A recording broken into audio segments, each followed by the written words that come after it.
Podujatie sa začne už v piatok 17. júla a potrvá do nedele. Prihlásených je zatiaľ 134 jazdcov z 10 európskych krajín.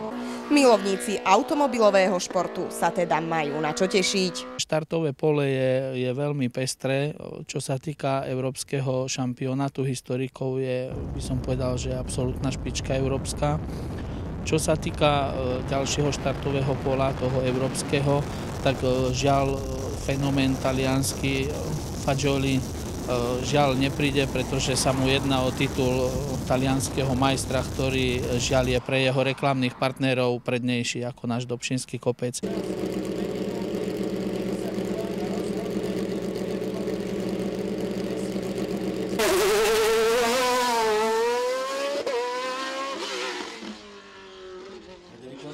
Aj keď tento taliansky jazdec nepríde, prídu iní talianskí jazdci, ktorí sú takisto veľmi známi pri týchto pretekoch do vrchu. A aj bez Fagioliho bude toto štartové pole určite veľmi zaujímavé pre divákov, pretože medzi prihlásenými je aj Hauser, ktorý je taký ten druhý, by som povedal, ktorý by mohol urobiť nejaký veľmi zaujímavý výsledok na Dobšinskom kopci. Zaujímavé ale však budú aj súboje na trati medzi slovenskými jazdcami. Na Dobšinskom kopci nebudú chýbať ani zvučné mená. Pre divákov bude najznámejší stále trvajúci súboj medzi Jožkom Berešom mladším a Igorom Drotárom. Prelet vrtuľníkom či luxusný víkendový pobyt v Tatrách.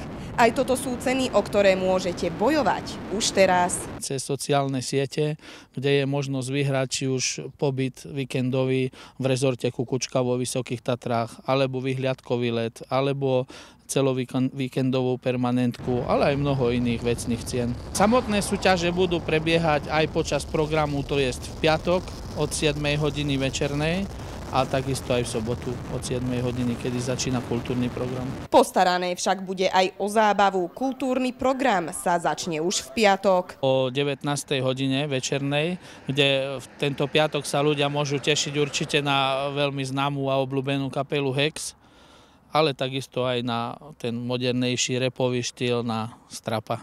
Ani tento raz nebude na Dobšinskom kopci núdza o celebrity zo slovenského showbiznisu. Sobotný program takisto začína o 7 hodine. Takisto tam bude jedna reperská hviezda rugby, ale zlatým klincom programu bude určite naša popová diva Dara Rollins. Na Dobšinskom kopci si teda príde na svoje skutočne každý, či už milovníci automotošportu alebo priaznivci rôznorodej hudby. Už teraz sa organizátori tešia na každého jedného návštevníka. Veľmi rád aj týmto spôsobom všetkých pozývam k nám do Dobšinej na tento motoristický sviatok, tak to nazvem, pretože je to našim sviatkom, keďže majstrovstvá Európy sa jazdia len v Dobšinej v našom štáte.